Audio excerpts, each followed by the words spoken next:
regarde les pupilles, pas de réaction. Et j'ai entendu qu'il disait je suis un ancien des forces spéciales. Okay. Donc je l'ai gardé sous le coude, je me suis dit toi tu bouges pas de là. Je vois le ventre s'arrêter, plus de pouls fémoral.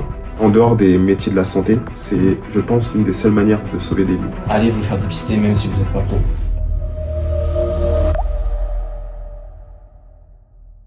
Top, merci Alexis, merci d'être là. Merci pour l'invitation. Juste pour ceux qui me connaissent pas, moi c'est Johan, je suis cardiologue à la clinique et je reçois aujourd'hui Alexis qui a fait, donc c'était le 10 janvier, hein, c'est ça? Ouais. Un geste qui a permis de sauver une vie et je me suis dit que c'était le meilleur moyen de partager son expérience et d'avoir son ressenti, pas en mode interview, en mode BFM comme j'ai envie de dire, mais plutôt voilà, à 15 jours de ce qui s'est passé, voir comment ton ressenti, comment ça s'est passé, ce que t'as mal fait, ce que t'as bien fait, apprendre aussi un peu à te connaître. Et voilà. Super. Ça te va? Parfait. Top. Déjà, je vais te demander de te présenter, s'il te plaît, Alexis. Voilà. Alors, mon parcours est assez atypique. Ça risque d'être un petit peu long. Vas-y, je t'en prie. Plus possible, mais ça risque d'être un peu long. Alors, moi, je suis Alexis, j'ai 30 ans. Je suis originaire de Nice. J'ai vécu toute ma vie à Nice, sauf lorsque 2 fois j'ai quitté Nice. J'ai quitté Nice la première fois pour les marins-pompiers de Marseille, quand j'avais 20 ans. C'était ma première expérience un peu plus loin. Très très bonne expérience pendant 1 an au niveau professionnel, incroyable. Vraiment des interventions marquantes que je pense je ne reverrai plus ailleurs qu'à Marseille, parce que c'est quand même une ville très on va dire dynamique au niveau des interventions. Et après la deuxième fois c'était pour le Japon et la Corée du Sud. En fait, là où je dis que c'est atypique, c'est que à la fin des marins-pompiers de Marseille, quand j'ai terminé mon contrat d'engagé dans l'armée, j'ai voulu reprendre les études parce que j'avais pas le bac. Voilà. Toujours écouter ses parents. Toujours écouter ses parents. Parce que mes parents me disaient passe le bac et moi je disais non, je veux pas, je m'en fous, je veux être marin-pompier, j'en ai pas besoin. Et au final, quand j'ai arrêté, je suis reparti passer le bac en candidat libre à 21 ans. Et tu l'as eu? Avec mention. Alors voilà, c'est pour ça. En fait, je l'ai eu avec mention parce que ma mère me disait si t'as le bac avec mention, je te paye un voyage au Japon. Ça fait très longtemps que j'étais attiré par la culture japonaise. Et là, quand elle a dit ça, elle a appuyé sur un interrupteur et j'ai eu avec mention bien, donc j'étais fier de moi. Et je suis parti au Japon pour apprendre d'abord le japonais. Donc j'ai fait 2 ans dans une école de langue pour apprendre juste le japonais. Et à la fin, j'avais toujours dans l'idée de continuer mes études supérieures. Donc je me suis dit tant qu'à faire, vu que le Japon me plaît et que je parle japonais, autant relier l'utile à l'agréable, donc continuer les études là-bas. Et au début, j'étais toujours très intéressé par la nutrition. J'ai eu beaucoup d'intérêt pour la nutrition sportive, forcément. Et le problème, c'est que, c'est un mal pour un bien, c'est que là-bas, c'est un peu comme le principe anglo-saxon, il faut passer des examens, que ce soit les collèges privés ou les universités.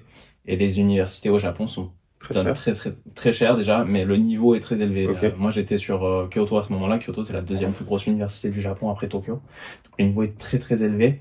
D'ailleurs je crois qu'il y a une très grosse université de médecine. Et donc le niveau, je me suis dit je vais pas y arriver, donc je suis allé me diriger vers un collège privé où là j'étais orienté vers un collège donc médecine et sport, puisqu'il regroupe tout ce qui est paramédical et sport en même temps là-bas. Et donc j'ai réussi les tests en japonais. Et après, je suis parti pour 2 ans d'école de sport en japonais. Donc, autant te dire que la physiologie, la natte, la bioméca en japonais, c'était déjà comme en français, très sportif. Ouais.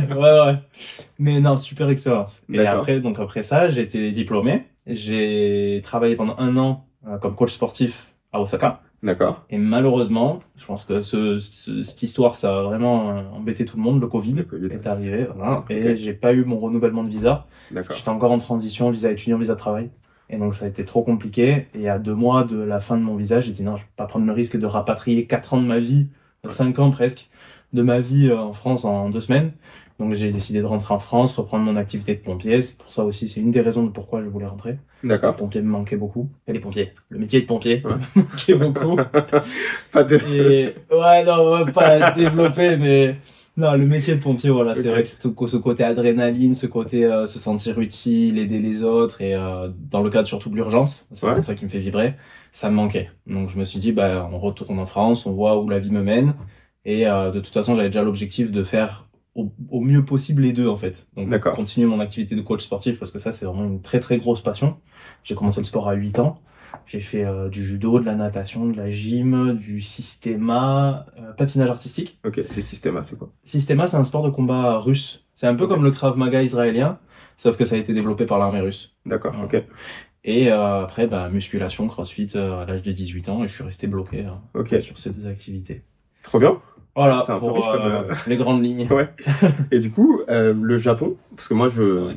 le voyage, ça m'intéresse grave. J'ai beaucoup voyagé dans ma vie.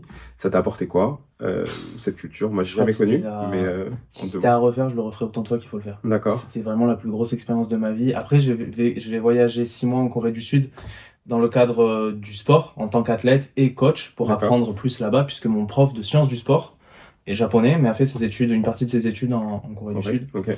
Donc je suis allé voir en Corée du Sud le niveau incroyable. Tant en tant qu'athlète qu'en tant que coach, le niveau sportif, il est dingue. D'accord. Vraiment, c'est incroyable, vraiment. On le voit de toute façon aux Jeux Olympiques, en général, ils ont toujours des bons résultats. Et le Japon, je suis parti, j'avais 21 ans. Autant en tant que maturité que expérience personnelle, c'était dingue. J'ai pris, je pense, en maturité, j'ai pris 10 ans en 5, quoi. Le fait de vivre tout seul, en plus, je connais pas la langue quand j'arrive. Je sais faire une commande au McDo. Ouais. Voilà. La base. J'aurais dû dire autre chose. Je sais faire une commande à la boulangerie, parce que devant un cardiologue, McDo, ça va pas bien passer. Mais non, je suis vraiment parti de zéro et j'ai gravi, on va dire, les échelons, là, pour le coup, c'est le cas de le dire. Jusqu'à avoir une situation professionnelle, un diplôme. Et s'il y avait le Covid, du coup, là, t'aurais été je pense que je serais resté là-bas. Enfin, full Japon. C'est parce que c'est vraiment le Covid, en fait, qui m'a bloqué. Du coup, pendant 3 ans, j'ai pas pu voir ma famille. Donc, il y avait aussi on va dire, des raisons plus personnelles, intimes, qui me poussaient à revenir. Mais si j'avais pas eu le Covid, je serais resté là-bas, c'est sûr. Les pompiers, j'aimerais bien comprendre comment ça se passe. Je connais dans les grandes lignes, pompiers volontaires, pompiers pro et tout. Mais là, tu m'as dit pompiers dans la marine. Non. Oui, alors. Enfin, voilà, exactement comment ça se passe, comment, dis-moi dans les grandes lignes. Alors, en fait, il y a dans la sécurité civile, tout ce qui est secours à personne et lutte contre les incendies, il y a 3 grosses entités. Il y a la sécurité civile, c'est des militaires qui s'occupent en général que du feu de forêt. Ils font rarement du feu urbain, je crois qu'ils en font pas. Puis après, tout ce qui est soutien humanitaire, et je crois qu'ils font aussi de la sécurité sanitaire. Après, il y a les 2 plus grosses unités militaires pompiers, c'est Paris et Marseille. Pourquoi c'est militaire? En fait, c'est parce que c'est historique. Paris, ça a été créé par Napoléon. D'accord. Donc c'est historiquement resté le génie, une unité du génie, donc c'est militaire, c'est l'armée de terre. Et Marseille, c'est suite à un gros feu. Alors je veux pas dire de bêtises, donc je donnerai pas les dates, mais il y a longtemps. Suite à un gros feu qu'il y a eu à Marseille, en fait, ils ont envoyé en renfort des marins de Toulon. Et grâce à eux, entre guillemets, le feu a été maîtrisé. Donc du coup, c'est resté. Ils se sont dit, on va garder l'entité marin-pompier.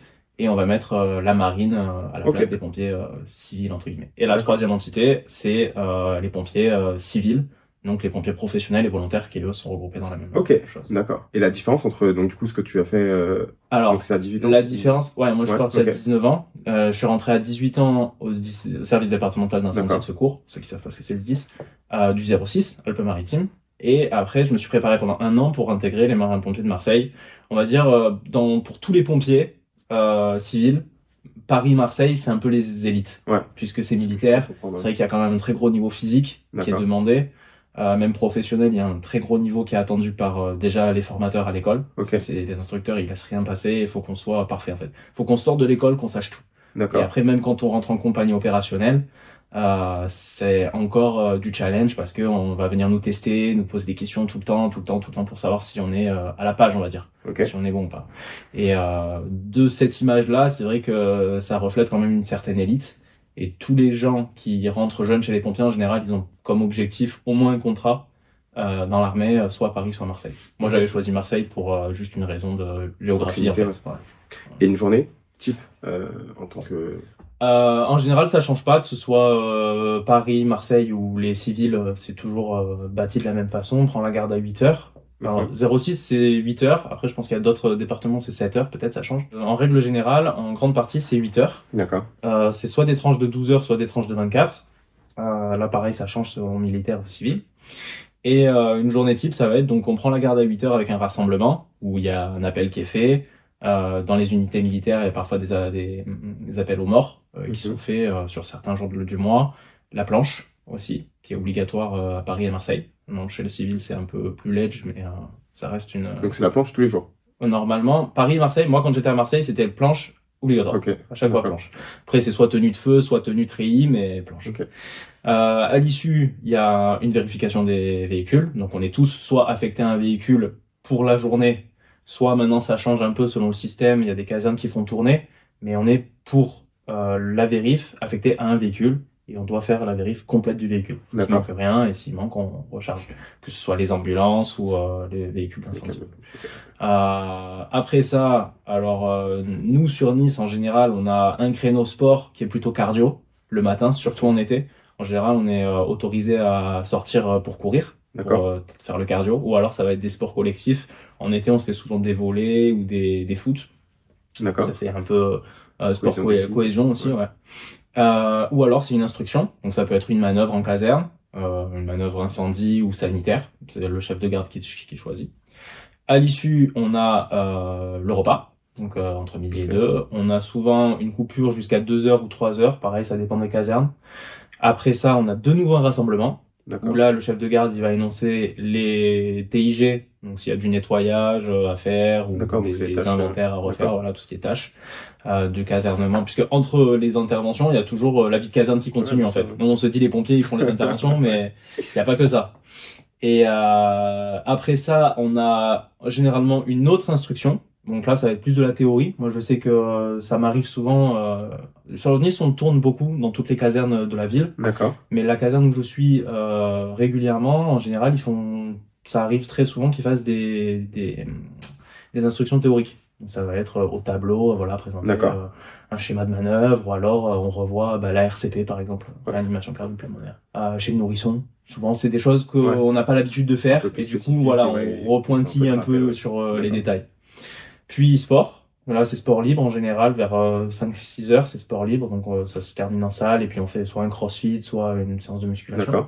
Et après on est à quartier libre jusqu'à soit la fin de la garde 20h pour ceux qui terminent à 20h, soit on est quartier libre jusqu'au lendemain 8h. Ok, ouais, ça fait des grosses journées. Plus, bien sûr, les interventions. Faut pas oublier que 80% des interventions, c'est les ambulances, donc on n'a pas le temps de s'ennuyer.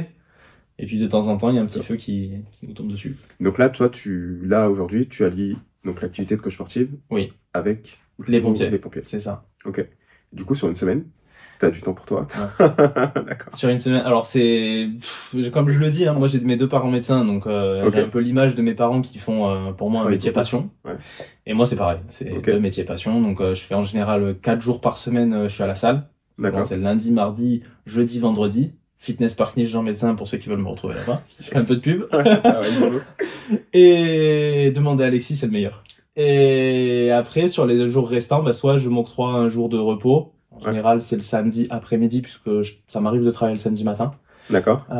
Et mercredi, dimanche, je suis au pompier. Okay. Donc, avant, je faisais quasiment que des gardes de 24 heures. Et là, par rapport à mon activité de coach, j'ai dû prendre des gardes de 12 heures, prendre la décision de faire des gardes de 12 heures jour. Et de calmer un peu les nuits parce que physiologiquement à un moment donné le corps il faut qu'il se repose quoi.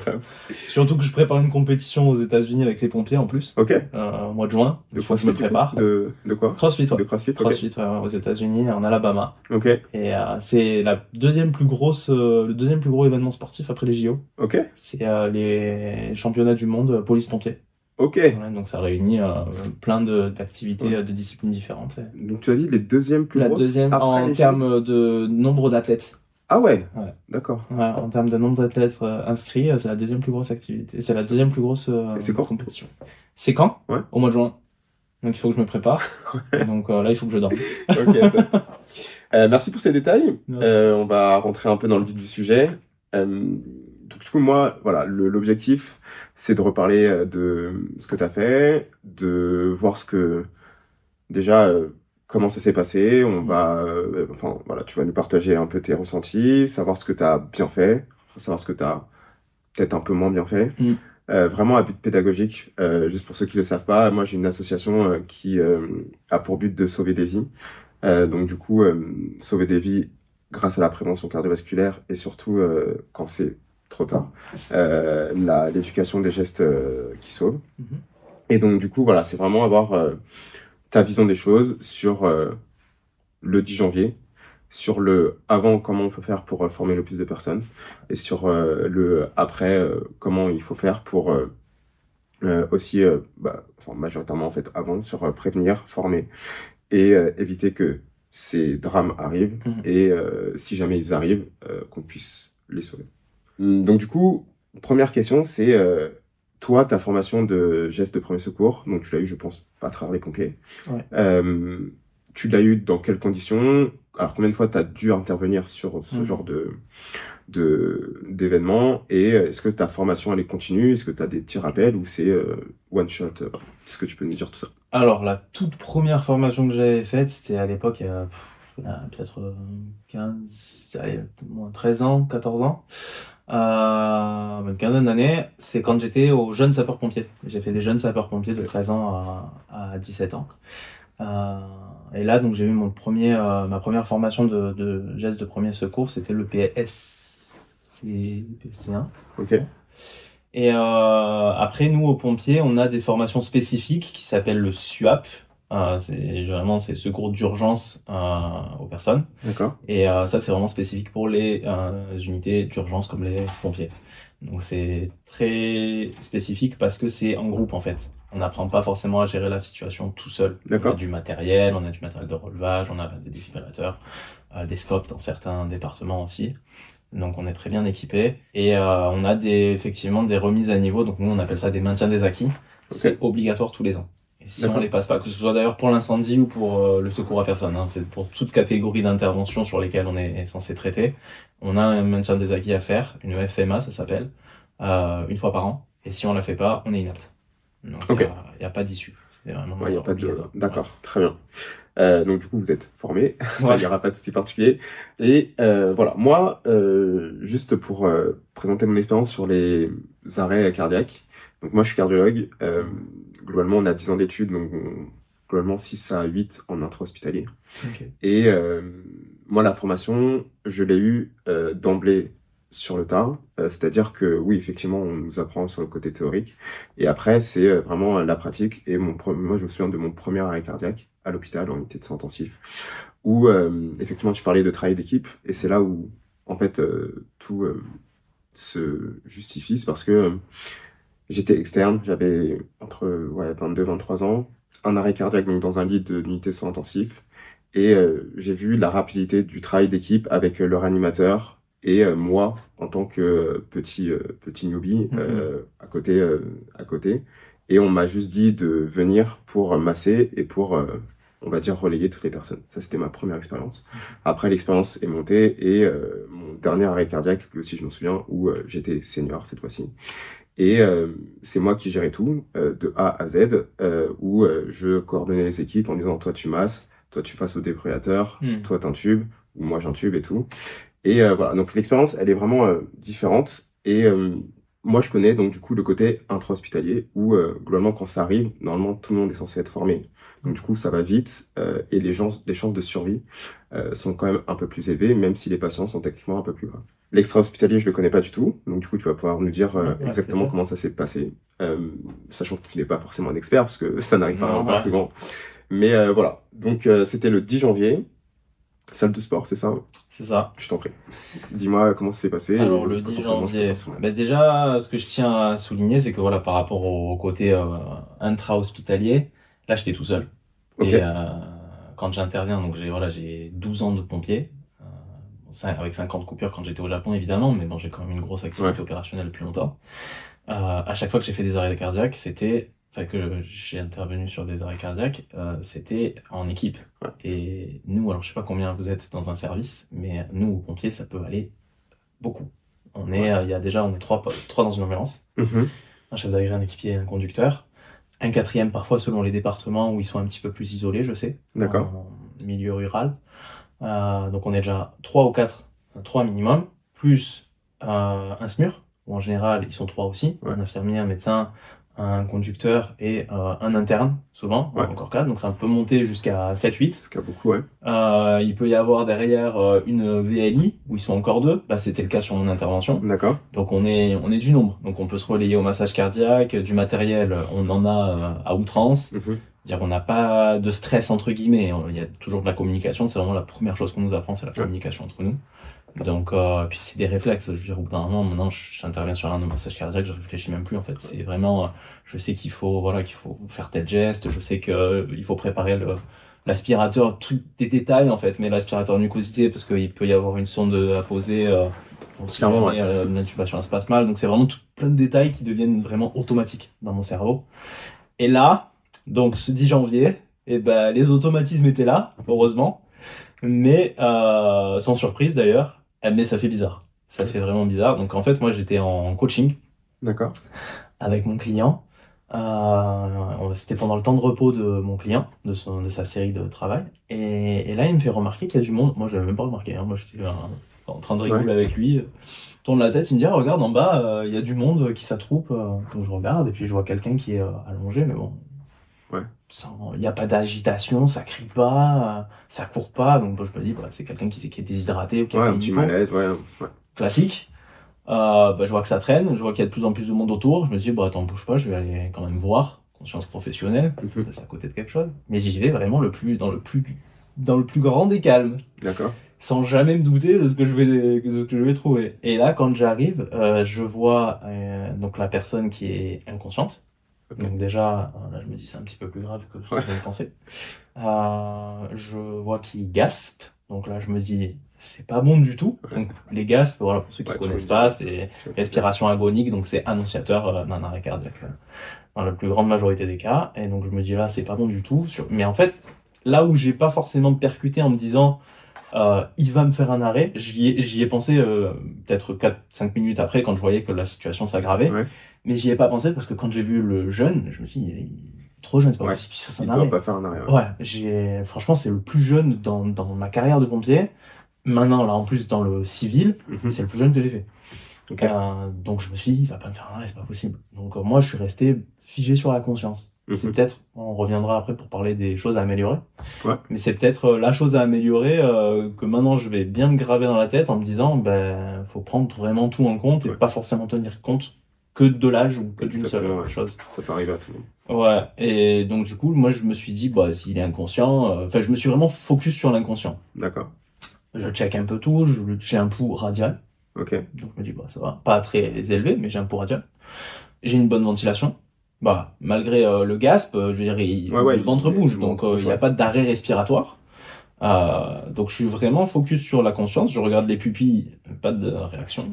Là, sachant que, juste une question, mais t'étais en tout cas, le mieux formé, s'il y avait pas d'autres... Moi, bah, le seul pompier. C'est vrai que, statistiquement, je sais que dans les avions, il y a toujours un médecin. Ouais. Là, dans les salles de sport, visiblement, c'est pas le cas. Ok. Et, non, j'étais le seul. Ma question, c'était, il y avait personne qui était formé même pour si, parce que j'ai un collègue coach qui est venu, qui était sur le même plateau de musculation que moi, donc il est tout de suite venu. Et lui aussi, pareil, alors quand il était jeune, il a fait aussi les jeunes sapeurs-pompiers. Okay. Donc il a quand même des restes de ce qu'il a appris, même si ça remonte à il y a longtemps. Et il faut savoir qu'en tant que coach sportif, c'est obligatoire dans notre cursus éducatif, que ce soit d'ailleurs au Japon, là où j'ai été formé, ou en France, d'apprendre les gestes de premier secours. Okay. Le massage cardiaque minimum, c'est obligatoire. On peut pas être validé coach sportif si on n'a pas cette validation. Voilà, cette validation de gestes de premier secours. Donc j'ai été, on va dire, secondé rapidement par un collègue coach, et dans la foulée, je me rappelle qu'il y a quelqu'un qui est venu, je le remercie d'ailleurs, mais je me rappelle pas du tout de son visage, qui est venu, et j'ai entendu qu'il disait, je suis un ancien des forces spéciales. Okay. Donc je l'ai gardé sous le coude, je me suis dit, toi, tu bouges pas de là. Et je passe mon bilan au SAMU, parce qu'en fait, je demande s'ils ont appelé une ambulance. Évidemment, ils ont appelé une ambulance, mais ils me disent c'est les pompiers. Et là, je me dis non, là c'est pas les pompiers qu'il faut. Donc j'appelle le SAMU, et moi, très très protocolaire, voilà, le pompier bien formaté, je me dis inconscient, infirmier. Donc je fais demande de VLI, véhicule léger infirmier. Là, le régulateur du SAMU me dit bah non, je peux pas parce que la VLI elle est déjà engagée. Donc, je lui dis bah écoute, dans le doute, envoie-moi un SMUR. Et c'est là aussi pareil, je salue la réactivité du permanencier du SAMU parce que ça a été très très réactif vu que tous les engins sont arrivés en même temps en fait. Quasiment en même temps. Donc je pense que les départs ils ont été vraiment très très minutés pour le coup. Ma question c'est juste le SAMU, il t'a posé quelques questions, Ouais. Alors moi forcément je passe mon premier bilan flash, ce qu'on appelle chez les pompiers, au PARM, au permanencier du SAMU, où je lui explique que voilà, je suis en présence d'un inconscient qui gaspe avec des pupilles réactives Et j'ai pas d'autres données pour l'instant à lui donner, étant donné que voilà, j'avais encore un pouls radial et une ventilation. Donc, ventilation, tout est, j'avais pas d'arrêt respiratoire. Et donc, c'est pour ça que je dis envoie-moi un moyen médicalisé. Et donc, je dis, envoie-moi un SMUR si jamais il n'y a pas de VMI. Là, ça va être nécessaire. Elle tergiverse pas, elle envoie direct le SAMU et elle me dit, ne quitte pas, je te passe le médecin. Donc, je fais pareil mon bilan au médecin. Et je discute, mais je savais pas à ce moment-là que le SMUR était déjà engagé. Je me doutais qu'ils avaient engagé quelque chose, mais j'étais pas sûr à 100%. Je fais mon bilan au médecin du SAMU, et là, je vois que les gaspes s'arrêtent. D'accord. Donc, je le mets immédiatement sur le dos. Je reprends le pouls radial que j'avais plus cette fois. Sachant que tu l'avais mis en PLS, du coup. Ouais, il était déjà en PLS. C'est les gens de la salle, justement, qui ont eu le très très bon réflexe de le mettre en PLS. PLS, c'est position latérale de sécurité. Notamment, c'est quand on a une activité respiratoire. C'est éviter de s'étouffer quand on a. C'est ça. Et donc, tout le monde a eu le bon réflexe. Avant que j'arrive, il était déjà en PLS. D'accord. Top. Donc, je félicite les gens qui ont réagi là-dessus. Et je continue à passer mon bilan au SAMU, médecin du SAMU, et là, je vois qu'il y a plus de gaspes. En fait, des gaspes qui sont, on va dire, saccadés. Ouais, c'est ça. Et donc, je me dis, voilà, c'est pas bon. Donc, je prends la décision de le mettre sur le dos, malgré l'inconscience. Je check s'il a une ventilation. La ventilation était de plus en plus irrégulière, voire elle s'arrêtait. Je vais direct, là, je cherche pas à comprendre, prendre un pouls fémoral. Voilà, pour ceux qui savent pas, fémoral, c'est le pouls qui est le plus le plus sensible, et très filant. Très filant. Et donc là, je me revois dans la situation, mais je me vois comme si je me voyais de l'extérieur, c'est ça qui est marrant. C'est que je me vois dire au médecin du SAMU, fais-moi pousser un SMUR de suite. Je ne cherche même pas à lui expliquer oui, non, pourquoi. Je dis, envoie-moi un mail. T'as senti la gravité, direct. Et donc elle me dit, il est déjà parti. Et moi, je lui dis, ok, top. Et donc, pareil, je me vois de l'extérieur lui dire, il va faire un arrêt. En fait, là, je sentais, c'est là que je me dis, en fait, il y a comme si le cerveau, il avait switché en mode automatique, en fait. Et je me vois dire au médecin, il va faire un arrêt. Et à partir de là, donc, il est toujours pas en arrêt. Donc, je continue à faire ce que j'ai à faire avec le médecin, à lui expliquer la situation. Parce qu'elle voulait vraiment des détails, elle me posait plein de questions. Alors, les questions qu'elle m'a posées, honnêtement, je sais plus. Dans l'urgence. Le cerveau, il a fait un no way là-dessus. Et en fait, je me dis, ok, et je check son ventre, en fait, et je me dis, dès que je vois que le ventre, il s'arrête, là, je saute dessus. Et c'est ce que j'ai fait. Je vois le ventre s'arrêter. Plus de pouls, fémoral. Donc, là, j'envoie un massage.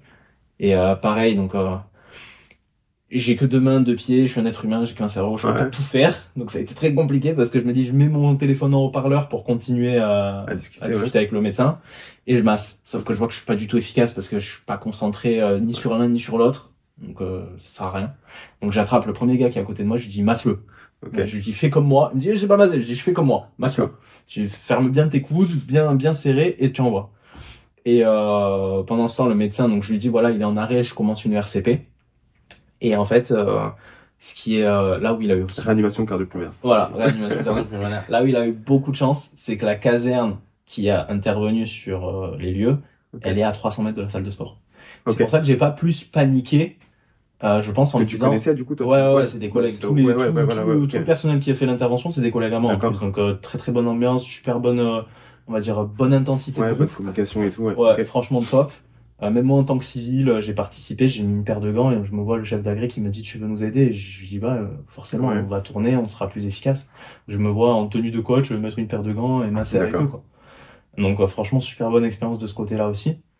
Et j'envoie le massage et là où voilà, après on reviendra sur les détails à peaufiner, mais le DSA a tardé du coup. D'accord. Ça c'est mon erreur, je le reconnais, parce que j'ai eu la mauvaise idée de me dire c'est bon, ils sont à 300 mètres. Ouais, ils sont à 300 mètres, ouais. Et en fait, les minutes, c'est des heures. Je me dis, ça passe très pas. Alors qu'en fait, je crois que normalement, le DSA devait être dans la salle. Ah ouais, il est un peu éloigné. Le problème, c'est que la salle où je travaille, c'est la plus grosse salle de Nice. D'accord. En termes de superficie, de clients aussi, mais en termes de superficie. Du coup, le DSA est à l'entrée. D'accord. Donc, il faut descendre les escaliers, aller à l'accueil, remonter les escaliers, aller à l'étage, sur le plateau d'éducation. Et en fait, j'ai eu en même temps, je vais pas dire pas le bon réflexe parce que tout était juste, je l'ai sauvé, mais j'ai eu ce détail un peu omis en me disant je préfère favoriser le massage cardiaque où je sais que voilà, là il va y avoir une pompe qui va être faite, il va pas y avoir de no-flow. Le no-flow, pour ceux qui savent pas, c'est le délai entre l'arrêt du cœur et la prise en charge. À partir du moment où la personne tombe et le massage, c'est le moment où le laps de temps où le cerveau n'est plus rayé. Et donc du coup, techniquement, plus ce moment dure, plus la probabilité de réanimation est faible. C'est ça. C'est pour ça qu'il faut aller le plus vite possible. Et en fait, moi, je pense que à ça. Et je me dis, non, en fait, je voulais pas lâcher le massage en me disant, je vais perdre 5 secondes pour en gagner une. Ouais. Donc, je préférais faire l'inverse en me disant, je perds 1 seconde peut-être pour en gagner plus, pour en gagner 3. Et ce sera toujours ça. Donc, je suis concentré sur mon massage. Et là, au bout de... Ça a été très rapide, mais ça me paraît tellement long. Peut-être au bout de 4 minutes, il y a l'ambulance qui arrive. Et donc, avec tout le matériel qui arrive... les collègues, je les connais en plus, donc gros soulagement, parce que je me dis c'est bon, au niveau communication, ils me connaissent, ils savent ce que je vaux, moi je sais ce qu'ils valent, donc franchement très très gros soulagement quand j'ai vu les têtes arriver. Et bah voilà, après je mets une paire de gants et on met la tenue de pompier du coup. Ok.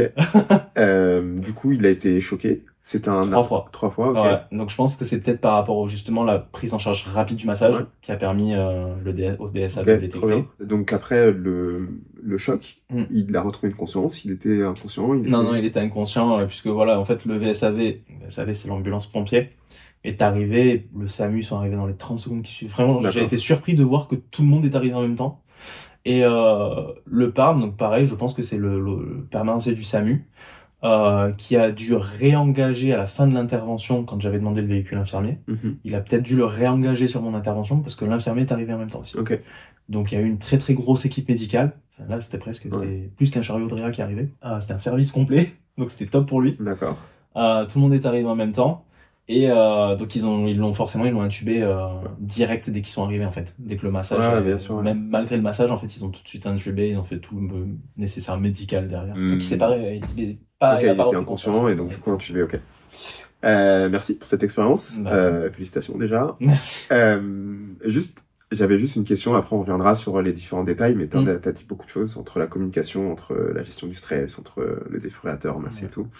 On en reviendra en détail, mais moi je voulais voir la gestion des alentours, enfin des personnes autour. C'est toi qui les as gérés, c'était un peu la co, c'était... Non, moi j'étais très très très concentré sur le jeune, parce que là en fait j'ai eu la bonne réaction de me dire, après c'est de la conscience et de l'inconscient en même temps, c'est-à-dire que j'avais la conscience de me dire il faut faire ça, ça, ça, et d'un autre côté c'était inconscient dans le sens où c'était complètement automatisé en fait ce que je faisais. Je me suis rendu compte que c'était vraiment des gestes automatiques. Pas une seule fois j'ai tergiversé sur un geste, pas une seule fois je me suis dit est-ce que je fais ça bien, est-ce que je fais. Donc là après c'est l'expérience aussi je pense professionnelle qui fait que voilà j'ai pas stressé. Même sur des interventions pompiers qui peuvent être très très graves, ça m'est déjà arrivé, mais il y a pas longtemps d'ailleurs. On était sur un arrêt cardiaque encore. Et je vois mon équipier qui est jeune et qui perd un petit peu ses moyens. Et là, je me permets de le regarder, de lui dire... En fait, il n'arrivait pas à poser les pages du DSA parce qu'il était un peu sous le coup de l'émotion. Ça devait être peut-être un de ses premiers, voire son premier. Bien sûr. Et je me suis permis de le regarder, je lui dis pose tout. Pose, regarde-moi, souffle. Et là, je vois, il souffle. Ok, maintenant, t'es calme, on repart. Et de là, en fait, tout est allé naturellement. Et c'est un petit peu ce que j'ai mis en place sur cette... intervention, je vais dire, mais sur cet événement dans la salle de sport, c'est que en fait, je me suis retrouvé tout seul. J'ai vu le jeune faire son arrêt, et là, dans ma tête, je me dis, ok, on souffle, on se pose, on fait pas n'importe quoi. Ça vaut mieux, voilà, comme j'aime dire, perdre 1 seconde pour en gagner 3 plutôt que l'inverse. Et c'est là que c'est allé correctement. Donc du coup, j'étais tellement concentré sur le jeune que je m'en fichais de ce qu'il y avait autour. Je pense que tu as dit beaucoup de choses parce que du coup. Le côté de souffle, pause, parce qu'on peut être le plus formé possible, tant que ça nous est pas arrivé, on peut pas savoir comment on arrive, comment ça va se passer. Donc toi, tu avais déjà l'expérience de par ton métier, mais moi j'ai des co-internes à qui ça arrive aux urgences, très très bien formés, aucun souci particulier. Et au moment de l'arrêt cardiaque, le senior parti, c'était lui le seul médecin et freeze total. Où il savait pas, il avait perdu les moyens et tout, et c'est un des secours internes qui a pris le relais. Et c'est que c'est pas grave, parce que on sait pas comment on va réagir, mais je pense que le côté automatisme de vraiment anticiper, savoir exactement quoi faire, que tout doit être un peu clair dans la tête, c'est vraiment très important. C'est pour ça que moi je préconise les formations répétées, c'est pour ça que je t'ai posé la question de savoir comment tu étais formé, s'il y avait une formation continue. Parce qu'il y a énormément de personnes qui se pensent formées Et en fait, quand je leur pose la question sur les b.a.-ba à faire, déjà, là, ça commence un peu à bégayer. Et donc, du coup, c'est pas quand quelqu'un va tomber que ils vont se rappeler. Donc, c'est pour ça que je préconise vraiment les formations, ne serait-ce que, enfin, répéter même 15 minutes ou 20 minutes une petite vidéo qui permet de se remettre les choses en place pour dire, déjà, dans un premier temps, appeler à l'aide, le 15, massage cardiaque. Parce que du coup, je pense que c'était pas, honnêtement, je pense que c'était pas une erreur. Dans tout ce que t'as dit, alors, sans faire le prof et tout, mais je pense qu'il y a quelques petits trucs à améliorer. Mais le côté, je privilégie le massage cardiaque et je vais pas chercher le DSA. Je pense que ça, c'est la meilleure chose à faire. Parce que du coup, vraiment, c'est la perfusion le plus important. Par contre, dire à quelqu'un d'aller chercher un DSA. C'est ce que j'ai fait, mais un peu plus tard, quoi. Mais voilà. Mais donc, du coup, honnêtement, il faut pas, surtout si t'étais, entre guillemets, le seul formé, il faut privilégier le massage cardiaque. Mais donc, du coup, toutes ces étapes, c'est important de les avoir en tête pour que quand ça arrive, en gros, ça soit automatique et que le plus important, c'est que le SAMU soit au courant. Donc ça, c'est vraiment la première chose, c'est parce que la chaîne est faite. Et c'est très bien qu'ils soient arrivés méga tôt. Après, on est dans une grande ville à Nice, donc normalement, ça devrait aller comme ça. Toi, ton ressenti, c'est, donc du coup, on a parlé du DSA. Il y a d'autres choses que tu penses que tu aurais mieux fait, que tu aurais, encore une fois, hein, sans parler de, enfin, sans te mettre non, bah après, j'écoute, hein. Ce qui m'a le plus marqué, en fait, c'était ça, ouais. Est-ce que le SAMU, en gros, quand tu l'as appelé, t'as dit non, enfin, tergiverse pas, masse. Ouais, bien sûr. Mais c'est ce que j'étais déjà en train de faire. En fait, moi, à partir du moment où où j'ai constaté qu'il était en arrêt, j'ai de suite mis le téléphone en haut-parleur et j'ai massé. D'accord. Et la médecin me disait, ouais, vas-y, masse-le. Ok. Ouais, elle me répétait plusieurs fois masse-le et je lui disais, mais c'est ce que je fais là. Ouais. Ferme ta gueule. Non, je rigole. Ok, d'accord. Le pouls, vous apprenez de le prendre, vous en tant que pompier? Oui, bien sûr. Ouais, surtout qu'à Nice, en plus, on n'a pas encore, alors ça dépend des villes, puisque je sais qu'il y a certains centres à Nice, dans le 06 qui l'ont. Mais nous, sur Nice, on n'est pas encore équipé de scope. Ok. Donc, on est encore au tensiomètre manuel. Et je trouve donc quand vous intervenez, du coup, il n'y a pas forcément de scope. Non, c'est dans tout ce qui est médical, on va dire, parce que je pense que c'est une histoire de budget. D'accord. Ça coûte cher. Et surtout qu'on a du très bon matériel à Nice. Donc, je pense que c'est vraiment une histoire de budget, ça reviendrait trop cher de mettre des scopes dans toutes les ambulances. Et donc, on est encore au tensiomètre manuel. Et moi, j'aime bien, quand j'ai des nouveaux, leur faire apprendre à prendre une tension aussi avec le pour radial. Comme ça, ils ont, on va dire, le réflexe de se dire, ah bah, je sais qu'il est là. Ok. Et après, pour carotidien, pour fémoral, bon, généralement, on a rarement du mal à le prendre quand il bat. Mais ouais, moi, j'aime bien, à chaque fois que j'ai des nouveaux, je vais pas dire des jeunes parce que parfois ils sont pas forcément jeunes, mais j'ai parfois des nouveaux qui sont plus vieux que moi. Mais quand j'ai des nouveaux, j'aime bien revoir les bases et voilà, prendre un pouls, prendre une tension. Ok. Ouais, c'est la base. Très bien. Juste, tu peux nous dire le GASP, alors ce que c'est, à quoi ça ressemble? Parce que moi je l'ai vu, honnêtement. Le GASP, c'est ça? Non, parce que je le fais très bien. Vas-y, je t'en prie. Non, mais juste pour que les gens savent, en fait, c'est vraiment le piège pour les arrêts cardiaques, parce que c'est techniquement une activité respiratoire, mais qui est anarchique, qui est pas forcément efficace. Et donc du coup, moi par exemple, j'ai eu des rapports d'intervention où du coup la personne à côté n'avait fait, j'avais juste mis la PLS parce que du coup il pensait qu'il respirait. Et en fait ça avait duré malheureusement plusieurs minutes, alors que c'était vraiment le GASP, et en fait il était déjà en arrêt cardiaque. Donc du coup, est-ce que tu peux nous dire le GASP, à quoi ça ressemble, sachant que vraiment juste en réflexe, quand vous avez quelqu'un qui est inconscient, quelqu'un qui respire pas, techniquement il est en arrêt cardiaque, et c'est là où en fait l'inconscience, pas de respiration, il y a le GASP entre les deux. Et donc du coup dis-moi, enfin voilà, à quoi ça ressemble, parce que moi je l'ai jamais vu, je pense, parce que du coup j'intubais tout le temps et voilà. D'abord j'explique et après je fais le GASP.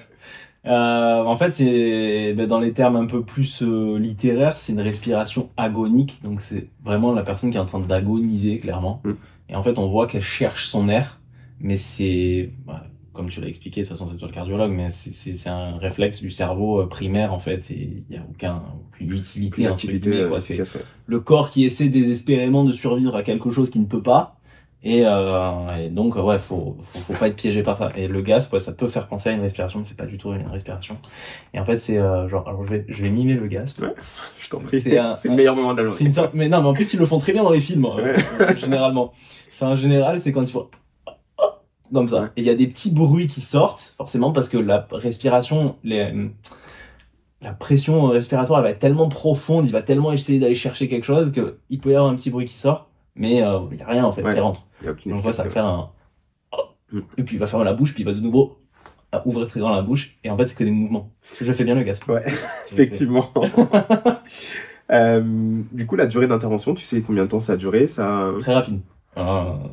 L'intervention totale, je pense que 30 minutes, 40 minutes, peut-être. Ok. Parce qu'une fois qu'il a été réanimé, il a très très vite été conditionné. Ok. Tu sais combien de temps, en fait, tu sais combien de temps ça faisait avant que toi t'interviennes? Qu'il était quasi instantané. Je pense que c'est pour ça que j'avais encore un pouls d'ailleurs, même oui, ouais, ok, gaspé. D'accord. Même le fait de le voir gasper, j'avais encore un pouls. Je pense que c'est pour ça, c'est parce que je suis arrivé vraiment au moment où il est tombé en fait. D'accord. C'était très très rapide. En fait, je l'ai pas vu tomber, mais le moment où je me suis retourné et que mon client m'a dit il y a quelqu'un par terre, c'était le moment où il était tombé quoi. Donc ça a été très très rapide. Et la réa peut-être 15 minutes. Okay. Le DSA, il a choqué 3 fois en 15 minutes, ça c'est une certitude parce que j'ai plus ou moins les temps en tête. D'accord. Et après les chocs, on a peut-être massé pendant encore 5 minutes et le cœur il est reparti avec un super bon rythme en plus, il montait à 120, 130. Une bonne ventilation. Ok. Donc top. Et vu que il avait tout qui était correct, même la tension qui était pas trop mal, le médecin il a dit on le charge vite. Donc il est très très rapidement parti à l'hôpital. Top. Apparemment il va bien. Félicitations à lui. Heureusement, encore une fois, donc le profil, hein, c'est un homme jeune, moins de la vingtaine, c'est ça. Ouais. Techniquement, pas d'antécédent cardiaque, pas forcément. C'est ça qui... pas d'antécédent, enfin en tout cas, pas d'éléments qui pouvaient faire penser qu'il pouvait faire un arrêt cardiaque. Donc globalement, il a eu énormément de chance de tomber sur toi. T'as des choses à redire? Non, à part qu'il avait beaucoup de chance. Ouais. Ça c'est sûr que... Honnêtement, je vais pas rentrer dans la religion parce que je respecte ceux qui sont pas religieux, mais moi j'ai mes croyances et je pense que on a été au bon endroit au bon moment tous les deux en même temps pour une bonne raison quoi. Parce que s'il faisait ça dans la rue, ça aurait peut-être pas été la même histoire. Parce que du coup, après sans jugement, mais c'est pour ça que je fais ce genre d'échange, c'est pour vraiment inviter les gens à se former. Tu m'as dit que il était quelle heure? À peu près. Dans l'après-midi, c'était peut-être 15h30. Ouais. Mais du coup, c'était la plus grande salle de Nice. Il y avait, tu m'as dit, beaucoup de personnes qui étaient autour. C'est les heures de pointe. Voilà. À partir de 15h, ça et techniquement, tu m'as dit qu'il y avait toi et un des sapeurs-pompiers qui avait fait jeune sapeur-pompier qui était censé être formé. Et après, des forces spéciales aussi. Alors lui, je le salue. Ouais.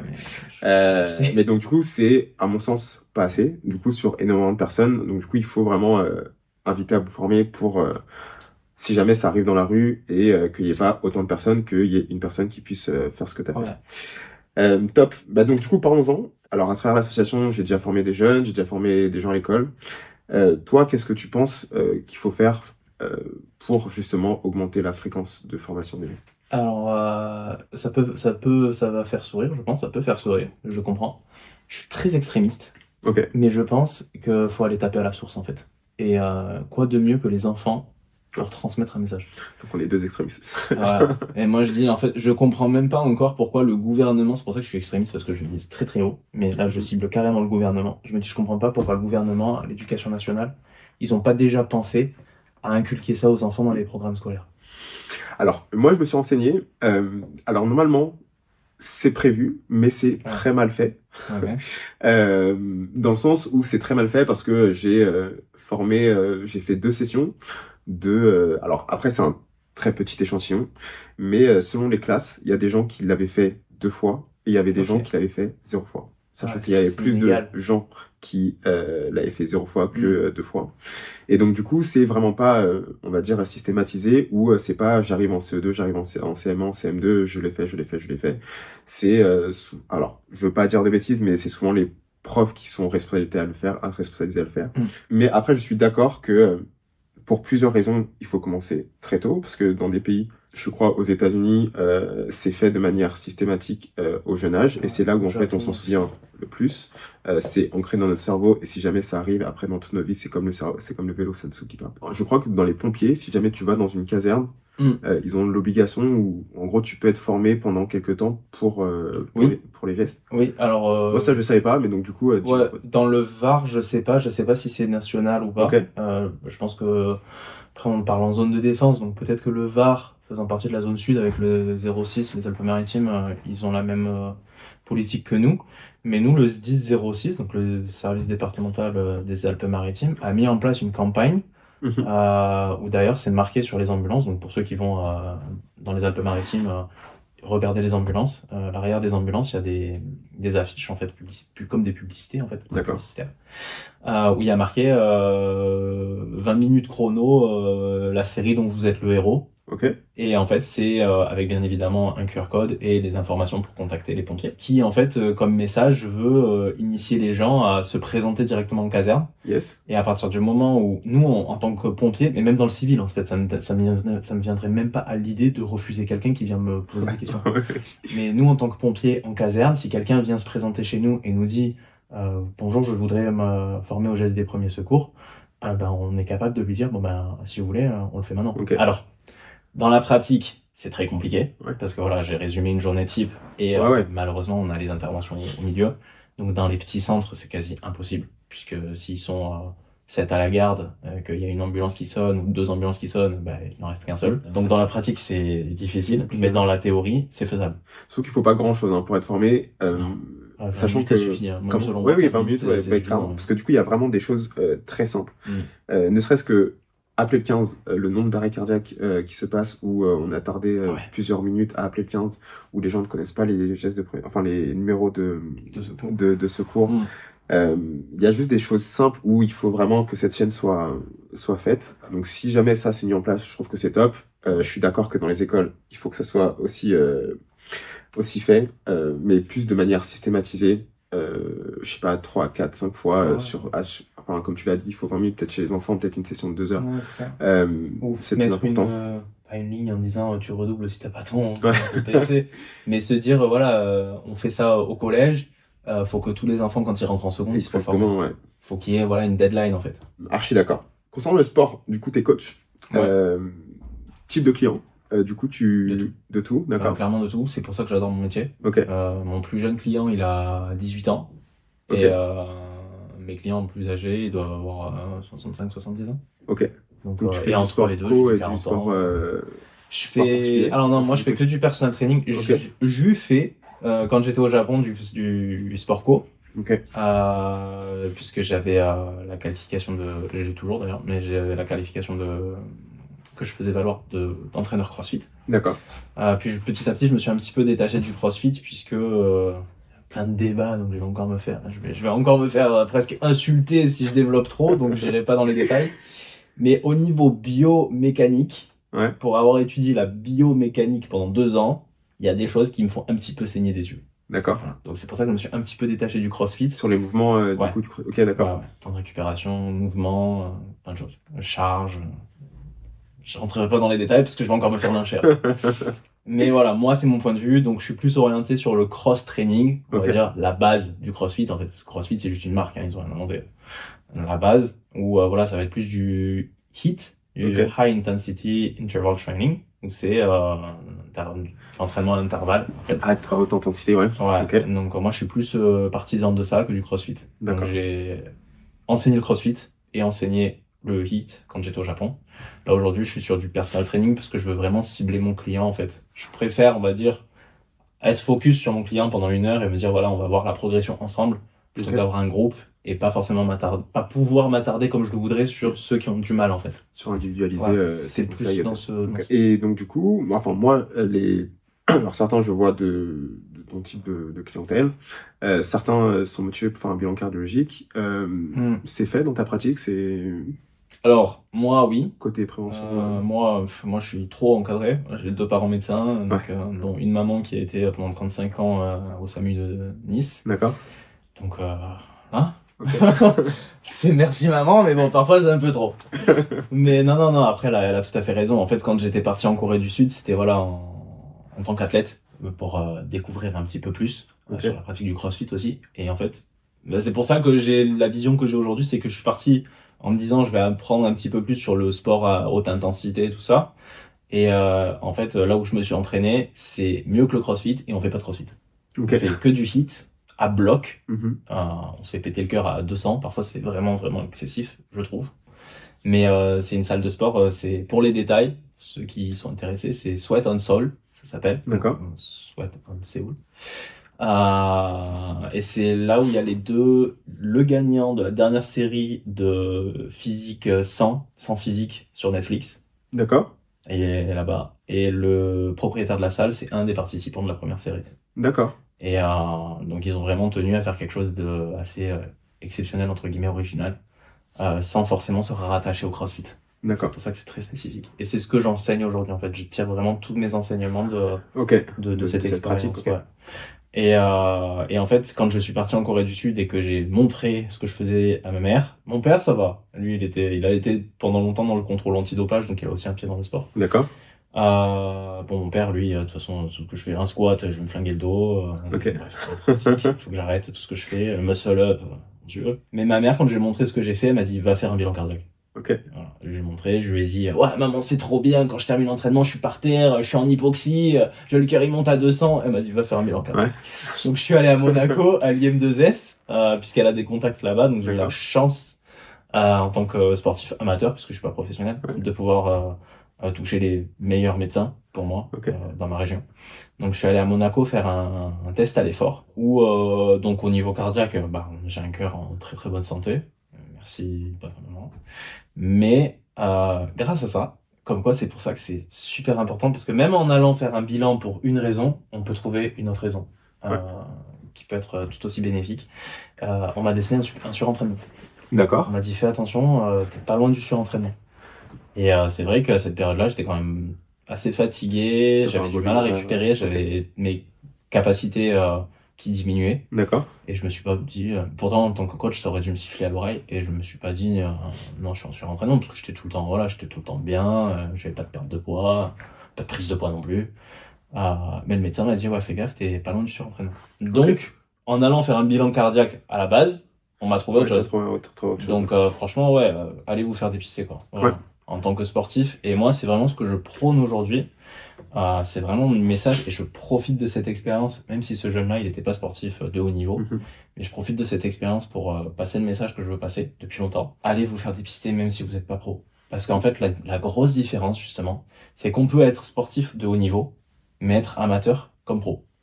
Moi, dans ma catégorie, du coup, faisant partie d'un groupe qui part faire des championnats du monde, on se considère comme sportif de haut niveau. Je veux dire, je m'entraîne 4 fois par semaine, je fais des séances de 1 à 2 fois par semaine de cardio à haute intensité pour justement m'entraîner sur la compétition visée. Donc je me considère comme sportif de haut niveau, en plus avec mon historique sportif.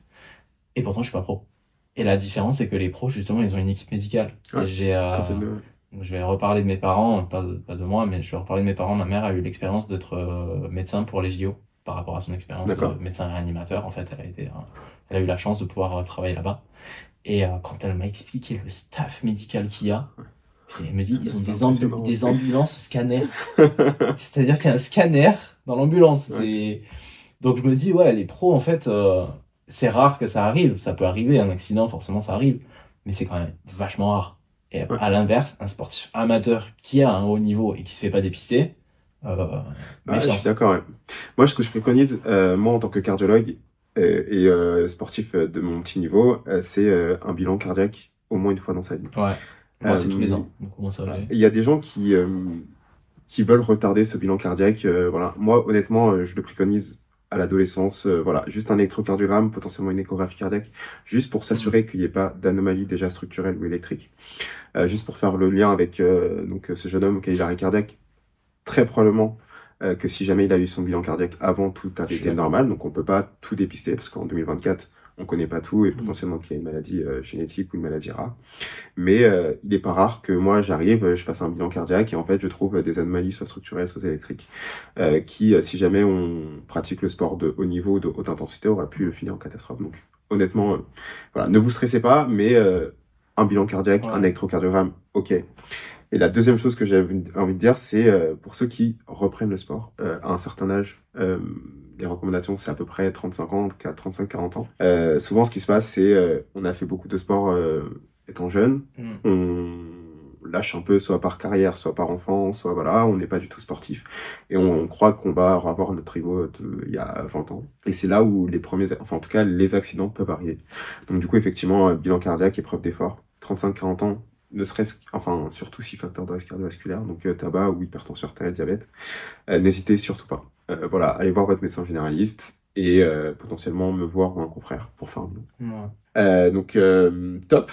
T'as des choses que tu voulais développer? Ouais, par rapport à ça, là, cette histoire de bilan, m'éloigne un petit peu du côté cardiaque, Ouais. mais en fait, dans toute la biologie, dans toute la physiologie du corps, c'est toujours bien de se faire dépister en fait. Ouais. Même une biologie, moi je sais que j'ai pour habitude, une fois par an, je vais faire une biologie. Ok. Pas parce que je prends des stéroïdes ou quoi que ce soit, c'est vraiment pour ma propre santé. Ta propre santé, ouais. Je suis archi Voilà, d'accord. j'aime bien me checker, me dire, même pas forcément par rapport au sport, hein. C'est Ouais. voilà, C'est vraiment santé pour me générale, checker, pour me santé dire, globale, voilà, ouais. est-ce que je vais bien ou pas. Archi Mais d'accord. dans une biologie, on peut voir tellement de choses. Ouais. Au niveau hormonal, pour les sportifs, c'est super important. Le fer pour les femmes sportives. Non, mais je suis archi d'accord. Moi, je te rejoins. Parce qu'il y a un truc qui m'a choqué, c'est ma collaboratrice qui m'a dit ça, c'est un pote à lui qui voulait avoir la même démarche que toi. Et donc, du coup, juste faire un bilan, faire une prise de sang. Et alors, elle m'a dit, après, elle a tendance à un peu exagérer, mais il a été voir apparemment 5 médecins qui lui ont dit, t'es trop jeune pour faire une prise de sang. Alors que toi, tu vois le côté sportif. Moi, sur le côté cardiaque, il y a plusieurs facteurs de risque qu'on peut dépister, notamment le cholestérol, notamment la lipoprotéine A, le diabète. Il est pas rare, en fait, qu'il y ait des gens jeunes, très bonne santé, sportifs, pas fumeurs, qui on trouve des hypercholestérolémies familiales et qu'on peut adresser dès le début pour éviter les événements après par la suite. Donc effectivement, la prévention, c'est ce que je mets en avant. C'est très bien de le faire. Une prise de sang tous les ans, c'est ce que je fais et ce que je préconise. C'est pas ce qui coûte le plus cher à la sécu, et si jamais on trouve quelque chose, effectivement, c'est là où on va médecin, j'en parle avec une ordonnance, et le problème, c'est qu'on a une mauvaise image. Enfin, moi, c'est ce que je vois aujourd'hui. C'est vraiment le message d'ailleurs que je voudrais passer, c'est que allez le faire, et peu importe, en fait, vous vous en foutez du regard des autres, parce que moi, le gros truc que je relève aujourd'hui dans les salles de sport, dans les salles de sport, hein, je parle pas des autres sports, je connais pas. Dans les salles de sport, c'est pour ça que je parlais des stéroïdes, c'est que les gens qui vont faire des prises de sang, c'est les gens qui prennent des stéroïdes. Ah ouais? Ok. Il y a cette image-là aujourd'hui. L'association, Ouais. ok. Mais Alors que pas du tout, quoi. Ouais, bien sûr. moi, je prends pas de stéroïdes, et pourtant, ça fait, depuis que je suis revenu en France, ça fait 3 ans maintenant que je me fais faire une prise de sang tous les ans, quoi.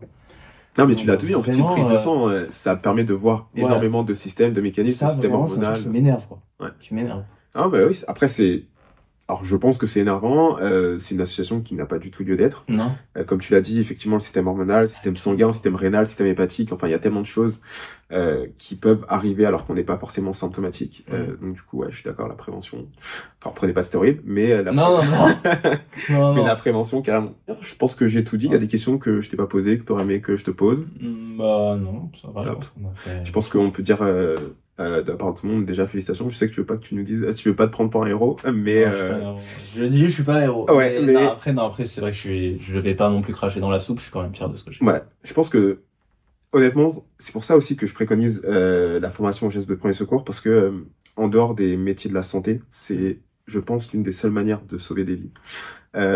Et honnêtement, moi, enfin, sans prétention, parce que j'ai la chance de faire ce métier, j'ai sauvé plusieurs fois une vie, et c'est un sentiment qui est fou. En fait, on sert à quelque chose, on se sent fier, et surtout que, en fait, la formation, elle coûte rien, comme tu l'as dit, juste en quelques minutes, on peut être formé, on peut avoir les gestes qui sauvent, et c'est pas forcément de tout faire de A à Z, ne serait-ce que quand quelqu'un tombe, appeler le SAMU et masser, qui est 80-90% de ce qu'il faut faire, vous l'avez sauvé en fait. À partir du moment où il y a un médecin qui prend le relais, et comme tu l'as dit, le médecin il est arrivé, le médecin tu l'as eu au téléphone, au bout de 3 minutes, tout le monde a débarqué, et en fait, si jamais cet appel n'avait pas été passé, t'aurais été toujours tout seul, et on l'aurait peut-être pas sauvé, quoi. Ouais. Donc voilà, c'est juste des choses méga simples. N'hésitez pas encore, si vous voulez faire pompier dans votre vie, n'hésitez pas à poser des questions à Alexis aussi. Ah ouais, mais avec plaisir, je suis ouvert. Parce que je pense qu'il en manque, et voilà. En tout cas, il manque des médecins, donc si vous voulez faire médecine. Ouais, pompier, ouais, il en manque. Voilà, en tout cas, merci à toi. Petit instant pub, c'est où que tu travailles? Alors, je le redis. Voilà. Donc, c'est Fitness Park Nice, à Nice, Jean Médecin. Sur la rue Jean Médecin, c'est la plus grosse salle de sport de Nice. Parfait. On est équipé avec, pour ceux qui connaissent, du Technogym, du Hammer Strength. On a un plateau de musculation full Hammer Strength. On a 2 plateaux d'haltères. On a un plateau de CrossFit. On a une salle dédiée au Aerox pour ceux qui veulent préparer des compétitions d'Aerox. Elle est top, cette salle. Top. Donc, venez me voir et surtout demandez à Alexis, c'est un très bon coach. Instagram, non? Si, bah, Instagram, ouais, Alexis Jacomet. Parfait. Voilà. Comme ça se prononce. Voilà, comme ça se prononce. Merci à toi, Alexis. Merci à toi. Et c'était cool. Salut tout le monde.